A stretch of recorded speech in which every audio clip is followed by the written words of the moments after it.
Omugaga Deus Kiberu ng'ono yaliko omumyuka wa ssentebe wa disitulikiti y'e Lwengo n'akomawo avuganye ku kifo kino wabula n'awangulwa mu kamyufu era oluvannyuma n'alangirira nga bw'avudde mu kalulu ka bonna ng'agamba nti obubbi bwali bukeetobeseemu nga bwe twakulaga amawulire gaffe. Nze nga disitulikiti nyina polling stations 1378 mu balaba agents babiri n'ebyo bigenderwamu ssente nnyingi. Kati bw'ogenda mu ssente nnyingi nga oli yeewera agamba nti n'obunookola otya ngenda kubba. Kati enkya ya leero abatuuze abakedde okugenda ku mirimu gyabwe kibabuuseeko okusanga ng'ekkuuli bakozesa omugaga yalitaddemu ebiyinja n'aliziba okubatangira okuliyitamu. Bano beekozeemu omulimu ne basombawo amayinja gano nga bagamba nti ekkubo ly'abagaana okuyitamu limazeewo emyaka egisoba mu 40 nga bagamba nti yandiba nga balanga butamu wa kalulu. Amakubo ayiwamu ettaka ng'atugamba nti ye kyafadde naye ate ekyawunyisiza n'ekkulo yayise mu byapa by'abalala mu biwanja by'abalala okutuuka ewuwe.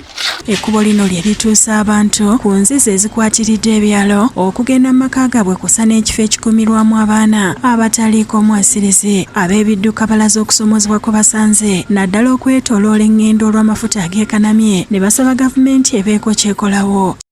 Aziba amakubo g'abantu naye bamukangavulemu kubanga ffe tumutya olw'okuba bwe bali mu gavumenti.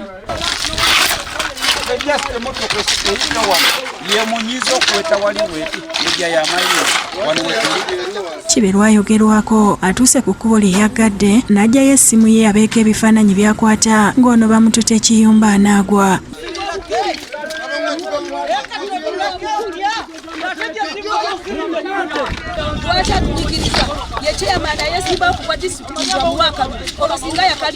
Yazimba n'amalayo ekikomera kiikyo naye ate aliseetula mbuno badde mu kikomera munda okuli geeti kati omulwadde basobola omuvugawo ssaawa 5 nga ye yasibyawo geeti ye. Bwe tumusinkanye okunnyonnyola ku nsonga eyamuggaza ekkubo mu ngeri ey'okulumya abatuuze ategeezezza nti gakyali mabaga nga n'ekkubo okuli eriyita ku Kitovu High agenda kuligala era nti awulira nga kimulumye naye agenda akola erirye.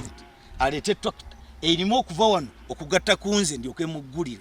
Bw'anaaba takikoze ekyo ettaka lyange okumusangamu it is criminal trespass because it is my personal land. Kiberu annyonnyodde nti kkanso y'Ekitovu yabayita n'abatuuze abaagala amakubo gasalwe ku bibanja byabwe abatuuze ne baziimula ekiteeso kino ye n'akkiriza ekkubo okuyita mu ttaka lye kyokka kimwewuunyisa nga abaagaana ekkubo lino okusalibwa mu kiseera kino balaba omugaso gwalyo. So bwe nalabye embeera efaanana bwetyo n'obujoozi ne ngamba please kansooke mumuteekeko ekkomo kubanga badde ayitirawo okugenda okukolerayo emirimu gye ne musiba okiwulidde abatuuze ne mba alternative route abayina emmotoka bagenda okuyita era mu maaso awo nekwayiwe ngenda kusibawo kubanga nze nanyini kyapa nze nanyini poloti nze nawaayo ku lw'obulungi bw'ekitundu na abuuke asobole okutuuka mu ttaka lye. Lawrence Tumupende yakusakidde ekkulire lino ku Lwabukedde TV.